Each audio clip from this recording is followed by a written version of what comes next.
For more than 40 years, the Cardinals of Mayfield High School have dominated Class 1A and 2A high school football in the state of Kentucky, earning 12 state championships. At the start of the 2019 season, Max Preps ranked them 4th in the nation in all-time wins with 887 victories. This didn't just happen. The seeds of greatness were carefully cultivated and brought to bloom over more than a century by generations of players and coaches who helped make this impressive dynasty. This is their story.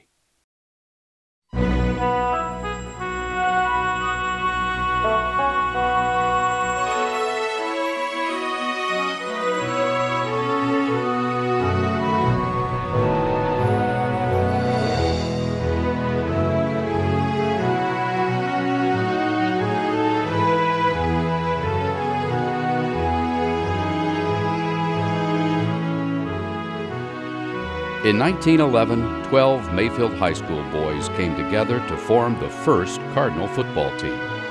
Their first match with Paducah, a larger town 25 miles to the north, ended in a scoreless tie, and a rivalry was born.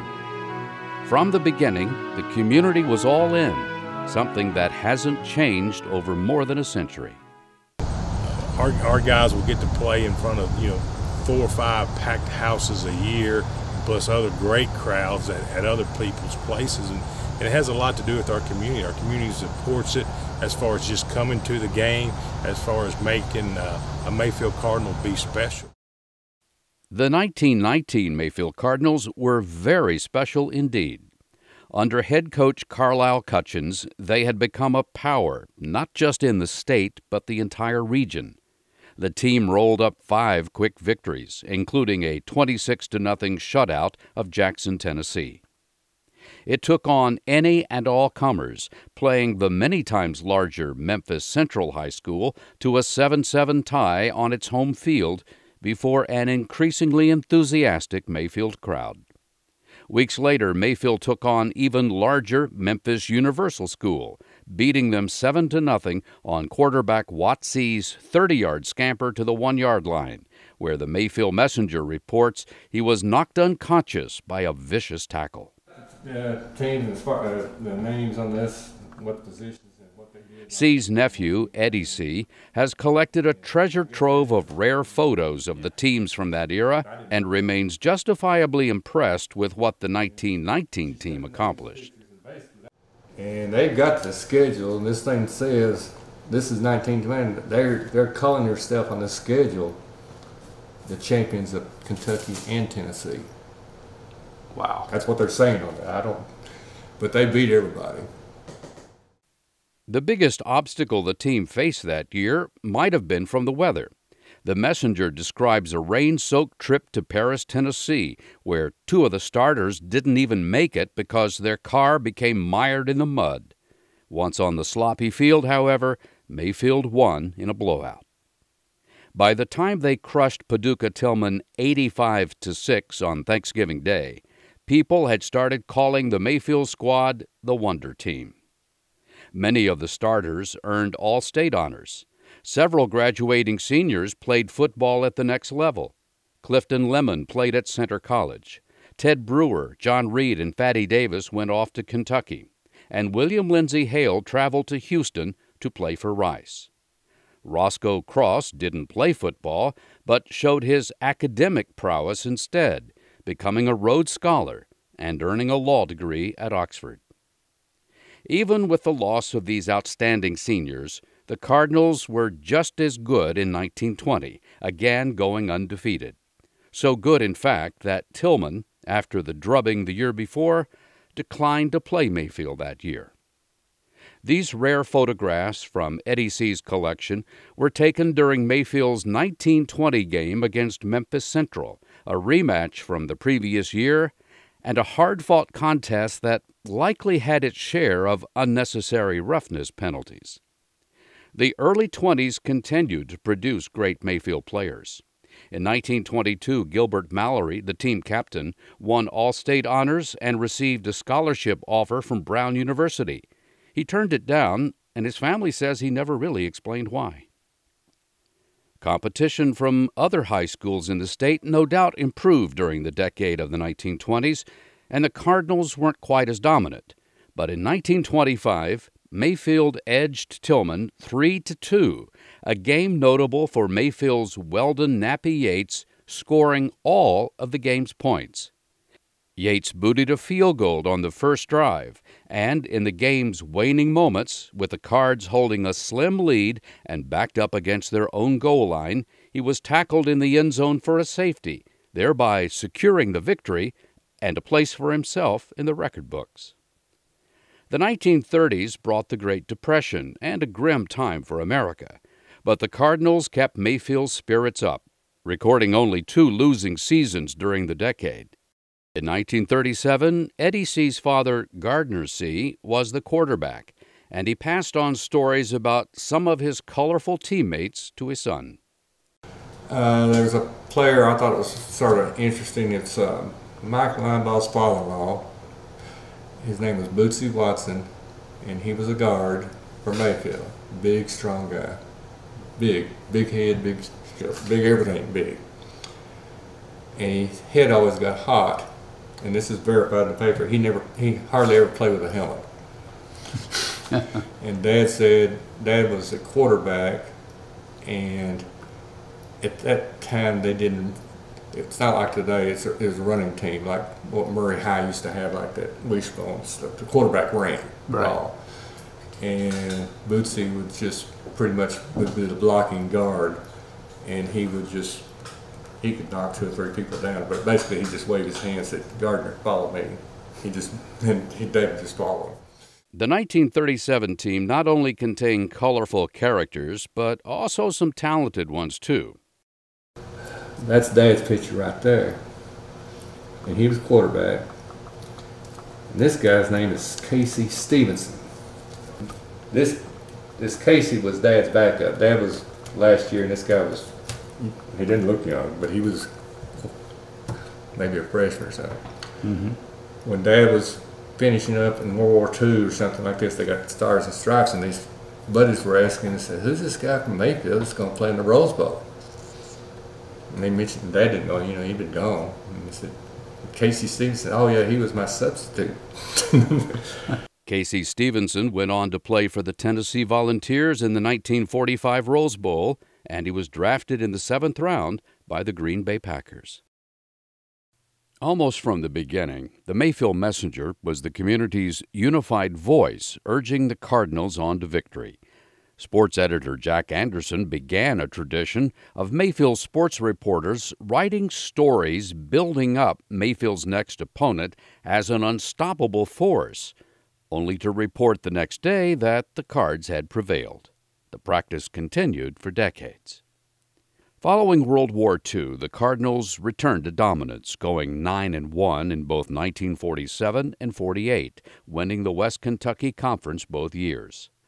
Charles Barlow, who would play for the Cardinals a decade later, saw his first Mayfield-Tillman game in 1948 when he slipped into the old stadium behind the high school. Herbie Hunt was a quarterback, if I remember correctly, and he and the team was outstanding. They beat Tillman 33-13 that day, and I remember seeing Herbie Hunt. He had an outstanding team backing him up, but he really took it to Tillman that day. And I believe Bob Byers played, I believe he was a center. He went on to play at Murray for Murray State, and he was an optometrist here for many years. That turned out to be the final Tillman game at Mayfield High School Stadium. Following the war, it was felt the Cardinals were ready for a new stadium instead of the cramped confines between 7th and 8th Streets. William F. Foster, president of the Merritt Clothing Company, helped make it happen. My father thought it was a good idea. He had some connections in Frankfurt and also in Washington with Alvin Barkley was a close friend of his. They were very, very good friends. In fact, my dad was his campaign manager at one time when he ran for the U.S. Senate. So they were able to get federal funding, some of the Franklin D. Roosevelt programs after the war, where they were trying to put all the soldiers that were coming back from the war, trying to find jobs for them and get them going. So there were a lot of public works programs being developed at that time, including Kentucky Dam. That was a big project, and so they got the funding to do the football stadium, and of course they named it War Memorial Stadium because it was to be dedicated and thought of as a memorial to the soldiers from this area that had fought in World War II. While there was federal and state money for the stadium, the community was also required to come up with some money. However, it took last-minute prodding of people who had pledged contributions to get the new stadium finished in time for the kickoff of the 1949 season. Somehow, the community came through, and the stadium was finished on time. The Cardinals took the field September 16, 1949, in brand-new War Memorial Stadium to take on the Madisonville Maroons. 4,000 fans were in the stands. Early in the first quarter, Mayfield defensive end Billy Taylor picked off a Madisonville pass and returned it to the end zone, thus scoring the first touchdown in the new stadium. Mayfield initiated the new stadium with a narrow win, 14-13. War Memorial Stadium hosted its first Mayfield-Tillman game on Thanksgiving Day 1950, one of the most unusual and controversial meetings between the two rivals. In this 2012 interview, the late Doris Mitchell remembered being in the stands that day. And it was hot. It was a really warm day for, November. It was Thanksgiving Day. And I had old fur coat, a muskrat fur, and my mother made me take it. And I said, oh, I'm not going to need it. It was just like a spring day. And we went to the ball game, and while we were there, the temperature dropped 30 degrees. It went from a spring day to snow. The game was controversial because a referee was accused of favoring the Tornado. The official called back 3 Mayfield touchdowns, and Tillman won 14-12. The following season, Ray Mills replaced Raymond Red Herndon as head coach and had several good teams in his short tenure, especially in 1954, when the Cardinals had a 9-1 record and a West Kentucky Conference title. In '54, there was many outstanding players on that team. Buddy Lewis was a 2-time All-State guard that went on to University of Illinois, played football. Bobby Watts, All-State, and he went to UK, and Donnie Barlow, my cousin, went to UK as running back. He was an honorable mention All-State. And some of the other players that I remember, Ralph Hanna, John Redding, and Brian, I believe it was Brian Kershaw. I know the last name was Kershaw. Were all, and there were other very excellent players. I just can't remember their names. Rapid turnover in coaches slowed Mayfield's progress in the latter half of the 1950s.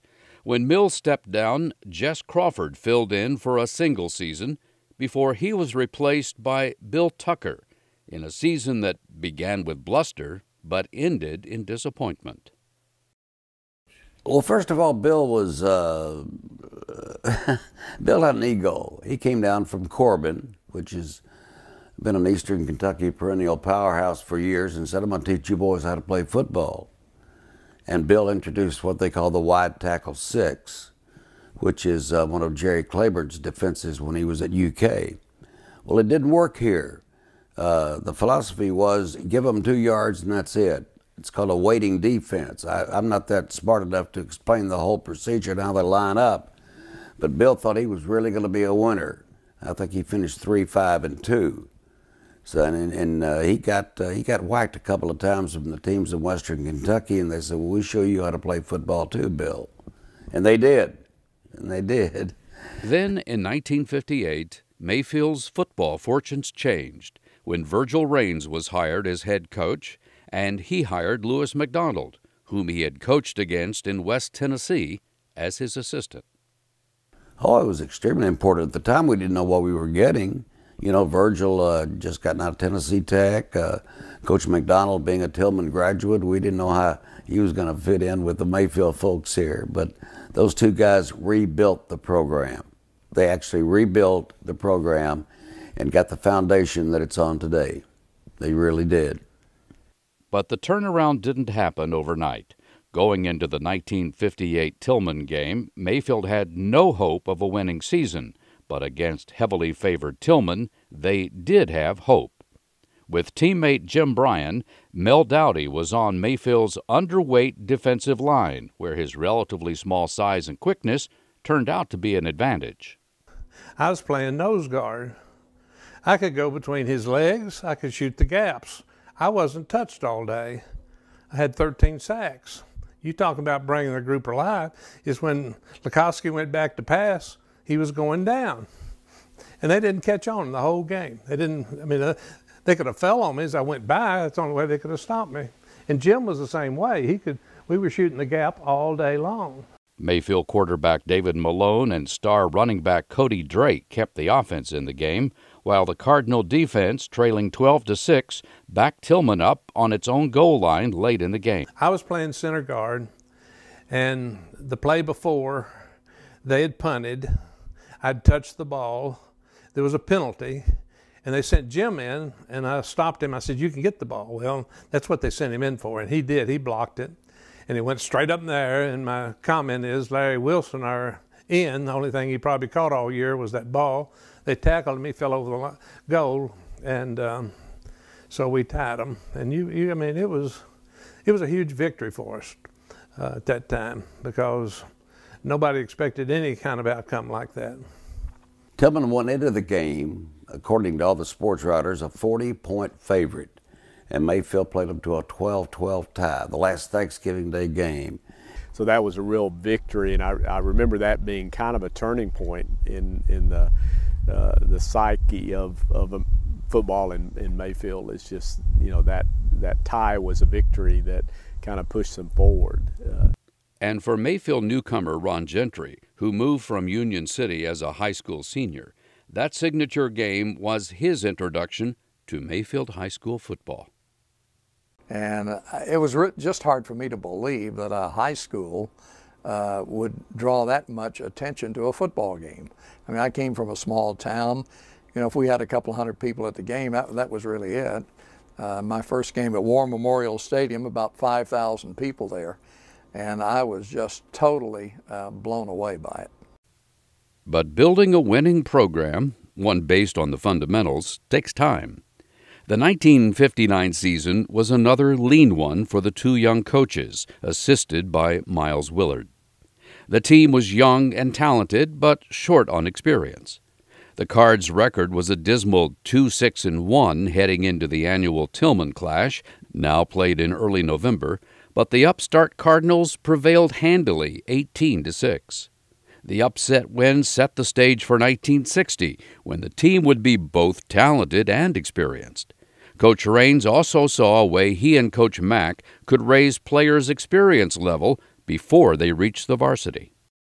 But I can remember after we'd been in Mayfield several years, one of the things that was very noticeable is that most of the young people and students didn't have any football experience till they got to junior high school, which was 8th grade back in those days. And so that was the first time they'd ever, you know, been on a football field, put on a uniform. You know, they'd probably played sandlot football and that sort of thing, but they had never had any coaching or, you know, practiced or anything like that. And so I think my dad, in his wisdom now that I look back on it, decided that, you know, one of the best things to do would be to start an elementary grade level football program. So he started in all the elementary schools. There were 4 elementary schools plus the African American school Dunbar that also had an elementary school. So there were 5 elementary schools in Mayfield, and I don't know if it started when I got in the 5th grade, but I can remember distinctly starting to play football with a uniform and having practice, and I was at Washington Elementary School, and we all got uniforms and helmets, and of course we were the Washington Redskins, and so we had red helmets and red pants and white jerseys, and And that was, I think, a real stepping stone forward for football in Mayfield, because you really started kids out at an earlier age and got them, you know, learning the basics and learning the skills and that sort of thing. And perhaps more important was the expansion of the coaching staff in 1960 to include two recent graduates from Murray State, Don Sparks and Jack Morris. Jack had done his student teaching the previous spring, I believe. I wasn't here at that time, of course, but I think that's right. And so I had played basketball for Coach Story, and I didn't know Virgil, and he didn't know me. And of course, Jack knew Coach Raines, because he had done his student teaching here. So I don't know exactly how the school board and superintendent worked it out, but it turned out they hired two of us to replace Miles Willard primarily. I did my student teaching under Virgil Raines and learned a lot from him and Coach Mack. Virgil was a very intense coach. Coach Mack was kind of laid back, as you know, and both outstanding offensive line coach, and Coach Raines was really a hard worker. I mean, the kids was always we felt like better shape than any other team he played. He was a stickler for conditioning, and we really worked them hard. The coaching staff began to gel. Coach Sparks worked with the ends. Coach Morris coached the freshman team and worked with the running backs. Coach Raines focused on offense, and Coach Mack the defense, stressing repetition to achieve perfection. He would do things over and over and over until they got it. You know, he had great patience, and he'd do things over and over and over, and you'd blow the whistle. When I was head coach, you'd blow the whistle, and it'd take him. He'd want to do it 3 or 4 more times before he come down there. But he had great patience with those kids. They loved him, and he did a great job as a coach. Highly superstitious, Coach Mack never discounted the role of luck in the recipe for success. Seen him drive out of the way of a black cat, not go under a ladder, wear those same red socks once a year. So very down to earth, kind of kept it on an even keel, and didn't really want a whole lot of change. In 1960, any change was the good kind, as everything seemed to fall in place for the Cardinals. Speedy running back Allen Bubba Brown was a home run threat any time he touched the ball. The combination of quarterback David Malone to receiver David Hunt racked up yards through the air in an era when most teams kept it on the ground. Malone averaged 112 yards per game and tossed 5 touchdown passes against Hopkinsville. Hunt recorded 828 receiving yards and 12 touchdowns. Lanny Lancaster, who has compiled Mayfield's statistics into a definitive record book, says that kind of passing combination was unusual for the time. You're right. It really stands out with David Hunt because nobody else had hardly any receiving yards, and all of a sudden you see his name in 59 with, I think, the career was 800 and something yards maybe or something. That really stands out, but it just, so happened that I'm sure the coaches are smart enough to realize that Malone and Hunt clicked. And we used that a lot. David was slow, but he had great hands, and he was very smart. And, I remember Bubba Brown telling a story once that David Hunt caught a pass on about the 5 or 6 yard line and went all the way on the opponent's, on our own 5 or 6. And Bubba Brown said, I blocked 3 people, got up and blocked and got up and blocked and got up and blocked 3 people for David Hunt running down the field. He would zigzag and all this, but he wasn't very fast. Bubba Brown was fast, and he was blocking, and he'd get up and go block some more.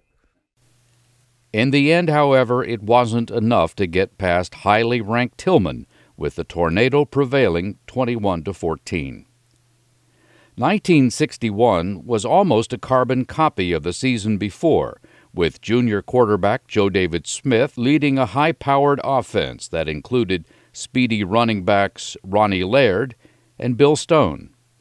Frank Hilliard was a sure thing when it came to extra points, setting a state record by making 38 of 43 attempts.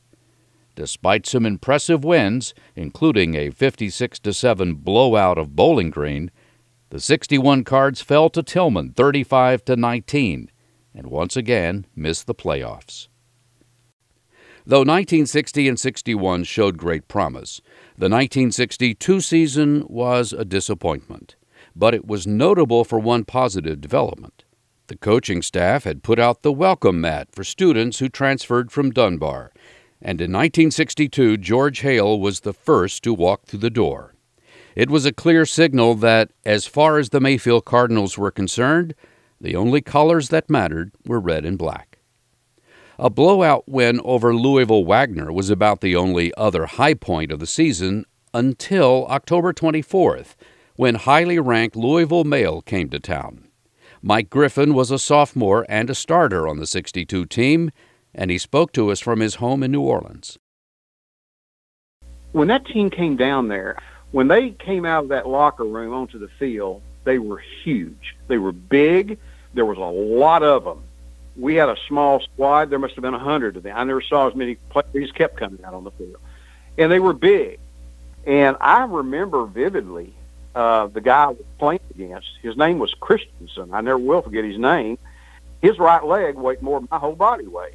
And he was the offensive end. I was the cornerback. And I had to hit this every time he came out across the line of scrimmage. But Virgil did an excellent job of preparing us for that game behind the scenes by giving us the belief that we could beat these people, that we could actually win that game. Because as a player, you knew Louisville Male, oh my God, number one in the state. These guys are just rolling over everybody. And I guarantee you, when they left and got on that bus to go back to Louisville, they knew they had been in a battle. It was a mental game as much as it was a physical game. Mayfield's undersized and outnumbered defense refused to allow the bigger and more numerous visitors into the end zone.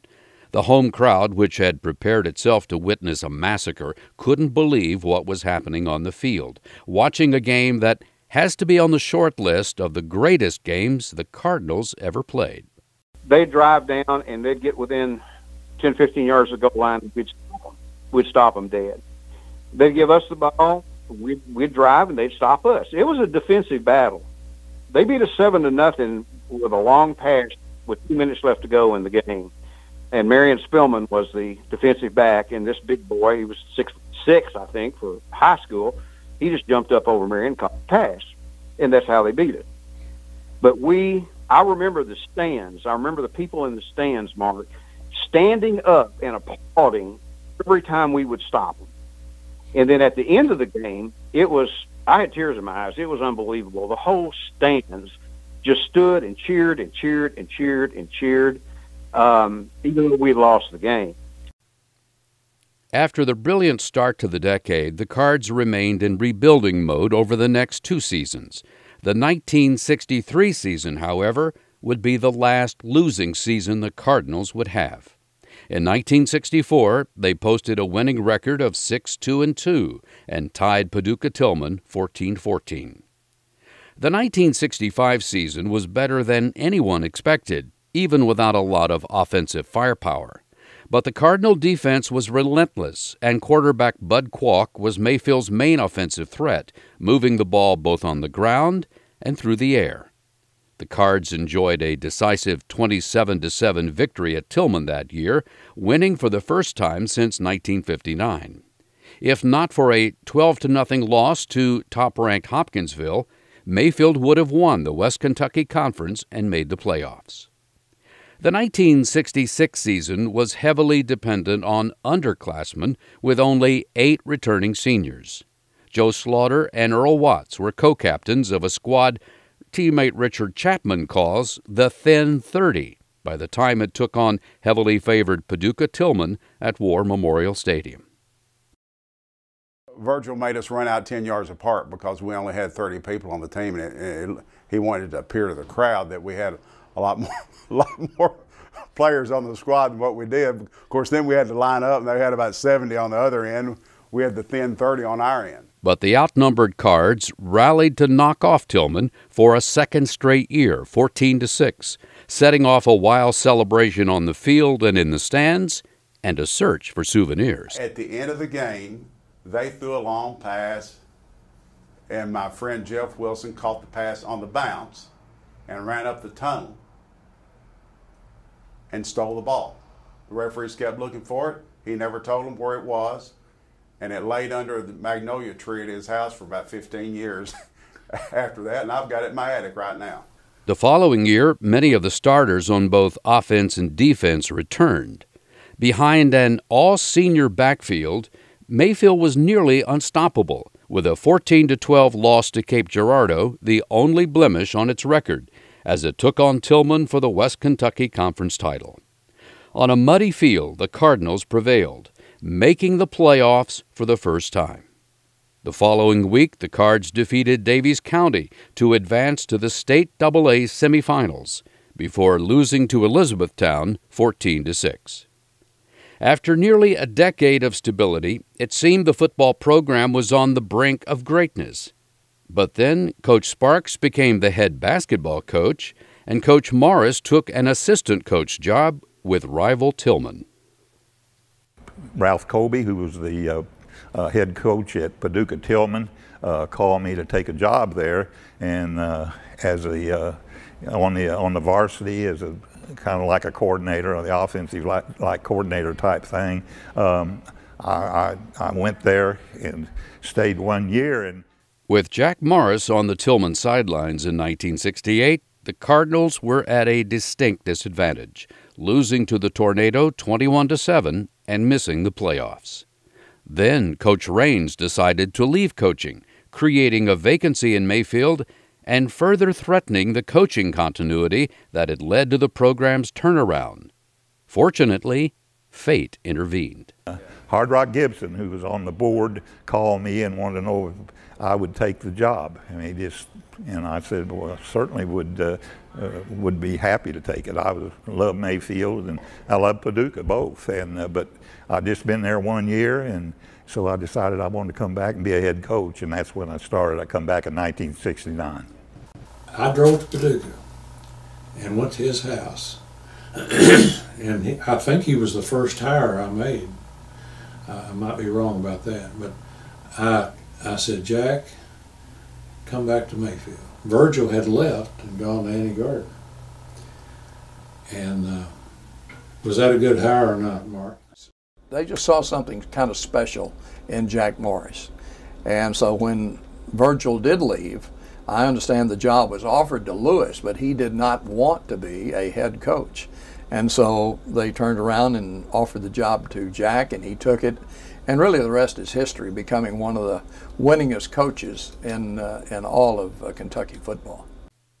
While it was true that Mayfield once again was going through coaching turnover, one coach remained a constant, Lewis McDonald. Coach Mack, who played under Bear Bryant at UK, could have been a head coach just about anywhere in the state if he chose to be. But he chose to remain an assistant to head coach Jack Morris, helping the new coach get off to a solid start. He's a fixture here, you know. I mean, he was a settling effect on the whole staff. I mean, he was kind of the settling type. You know how he was. He was the type of person that was just, he was just going to do his job and do it well. And I was an offensive center and played nose guard, so I spent most of the days down there with Coach Mack. And Coach Mack was the same way. He was a perfectionist. He made us run the same plays over and over and over and over again, so it was drilled in our heads. And the lessons that he taught us and the work ethic that he taught us, he worked our tails off. He knew it. He wanted to get the best out of us, and he always did. A street in front of War Memorial Stadium is named in honor of the coach who was universally loved by, well, just about everybody. I think he treated everybody the same, whether you played football or not, whether you played and quit. He just tried to treat people the same, and He didn't pressure people. He wanted to win, and he wanted, he was a teacher, whether at Mayfield High School in the classroom or on the football field. In addition to Coach Mack, the program was aided by an influx of new assistant coaches, including Bubba Brown and Joe David Smith, stars from the early 60s, along with Paul Leahy and others who helped build on the winning tradition. Tremendous support coaches. And I'm sure other schools have good assistants, but I don't think schools have the train of assistants that we've had over those years, and they stay with us. Like you said, longevity, we don't have to change very often. And I think that's a big key to the success Mayfield's had. As head coach, Jack Morris enjoyed instant success, inheriting a team in 1969 that was surprisingly good. I didn't have many kids. I had about 15 real good players. I mean real good players. And we didn't have much depth at all. But the thing was, and of course I would come from, what Virgil had done, and we worked the heck out of them. And we were in condition, and we had a really good football team that year. But hard work and conditioning were only part of it. The new skipper got the best out of his players. Well, Jack was a great motivator. Jack knew how to motivate the kids, and the kids wanted to play for Jack. And that was the secret, I think, to his success. He was the reason for the football season. I mean, he was tough, he was stern, he knew you'd run through a brick wall for him. And I think that over the years, everybody else would too. Plus, some good talent came along too. You have to have some good talent to win ball games, and Jack was certainly blessed, especially with good running backs. That first season, 2 outstanding running backs returned to the starting lineup. Senior Van Pittman, a hard-charging fullback who could bowl over defenders, and Robert Mayfield, a fleet-footed halfback always capable of going all the way. I tell you what, his first, if you run the 40, there's probably kids faster in him in the 40-yard dash. But I'm going to tell you what, from 10 feet, from a burst from starting still and going, he was about as quick a kid to get to the hole as anybody I ever seen.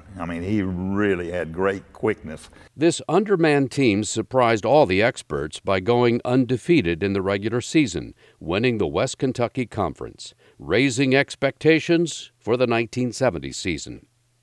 Not only did Robert Mayfield power the Cardinal ground attack, senior quarterback David Fowler and wide receiver Joe Ford were an almost unstoppable combination. Oh my gosh.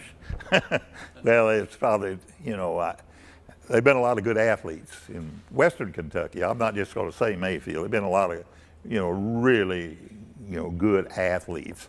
But I guarantee you, they would be in the top 10, both of them. Joe Ford was really a great receiver. You know what he did at Vanderbilt in basketball. He was an outstanding basketball, football, baseball. Fowler was the same way. David Fowler had a great arm. He went to the that new league and played at Memphis for a while, and of course he went to Memphis State. And as good an arm as anybody I've ever seen. He had a tremendous arm. He could throw the sideline patterns on a rope. And, with those two together, it was 2 good athletes, as you'll see. After once again running the table in the regular season, including a blowout win over Tillman, the Cardinals were in the playoffs against Madisonville, depending on the Fowler to Ford combination to help them advance. And it was David Fowler and Joe Tom Ford were the magicians for the Cardinals that year. It seems like every year we have somebody different step up. But eventually they got beat by a very good Madisonville team when David Fowler went down with a bad knee. It was tied up at the half, 14-all, but David just couldn't go. So they brought Joe Ford in to play quarterback. Well, therefore, you lose 2 positions. Ford was his wide receiver, Fowler was the quarterback, and the Madisonville secondary could not stop them all night in the first half. Mayfield jumped out to a 14-7 lead, but then when Fowler got hurt, it was all over. And I remember their coach telling Coach Morris it's a good thing that 12 had to go in at quarterback because we couldn't even double team him. Despite the disappointment of the 1970 season ending, the Cardinals had glimpsed the possibility of the future. The Cards had winning records in 1971, 72, 73, and again won the West Kentucky Conference Championship in 1974 and 1975. In 1976, Mayfield advanced to the state AA finals against Corbin, a power from the eastern part of the state, whose players were often the sons and grandsons of coal miners. They lost to Corbin 6-0. It was a defensive battle. Defensive battle, and Mayfield fought hard, but Corbin was just a little bit better. The following year, the 1977 Cardinals were seasoned and had the look and swagger of a championship team. What had eluded them the previous November would be well within their grasp. A season-opening loss to Brentwood Academy was disappointing, but, as it turned out, would be the only blemish that year, as Mayfield upset highly ranked East St. Louis, Illinois. They had an outstanding football team. They had a running back named Terry Hill who went to Missouri and led that conference in rushing one year. And we ended up beating them on about the last play of the game. We was ahead 21-20, and they went for 2. And I'll never forget, Brad Sparks made a great tackle on the goal line and to keep them out, and we ended up beating them 21-20.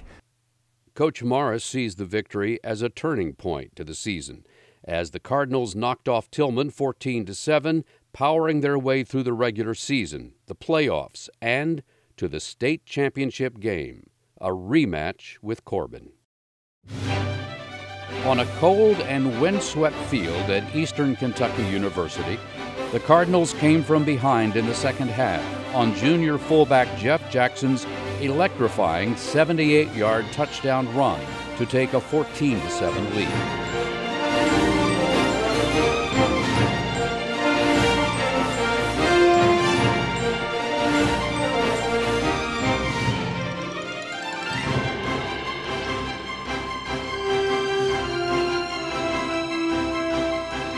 With less than 2 minutes to play in the game, Corbin finally found the end zone again, but instead of kicking the extra point for a tie, decided to go for 2. Mayfield linebacker Gary Hobbs nailed the Corbin runner short of the goal line, and Mayfield won 14-13. 9 seasons after becoming head coach, and after 18 years on the coaching staff, Coach Jack Morris and the Cardinals had finally delivered on 66 years of effort, producing the first Mayfield High School Football Championship. Of course, your first one is, such a highlight, and it was just, one of those games that they had some good football players. We did too, and that was probably one of the big highlights because you always remember that first one, But for Jack Morris and the Mayfield Cardinals, whose many players over the years gave their all on the field and left their names etched on the stadium tunnel walls, it would not be the last. After decades of hard work, for the Mayfield Cardinals and their legion of loyal fans, the best was yet to come, and the formula for success was firmly established. You go down to the elementary schools, those kids want to be a Cardinal. And that's something that Virgil and Lewis brought into being, was the elementary program. But by the time a kid gets out of elementary school through middle school to high school, he knows the system, and the system is what's worked. Mayfield is a community that's very, very proud of their football program. And the Mayfield kids that come up starting in the 4th grade have that instilled in them to play football at Mayfield. Where else are you going to find an enrollment of maybe 350 kids and you got 80 on the football roster? That's unheard of. Yeah, I think I was about 8 years old when I became a water boy, probably 2nd grade, 3rd grade, right around in that area. We used to come up and I used to love it, giving those guys water. I looked up to those guys, and they were better than the pros in my eyes. So and that's what I tell our guys right now is, hey, these young kids look up to you guys, whether you know it or not, and they really do. Back in my day, when we were little, we would always idolize. We'd play in the backyard. You know, one was Joe Tom, one was David Fowler, Robert Mayfield, a great running back who we recently lost. The pride that they take in the program and the kids, they want to play. Their granddads played, their dads played, and it's just passed down from generation to generation. You know, I've heard my boss Jim Moore say it's amazing how you can remember all the way back in those days of the sports, and you just do. You remember big times and big plays, and because you're an old Mayfield football guy at heart.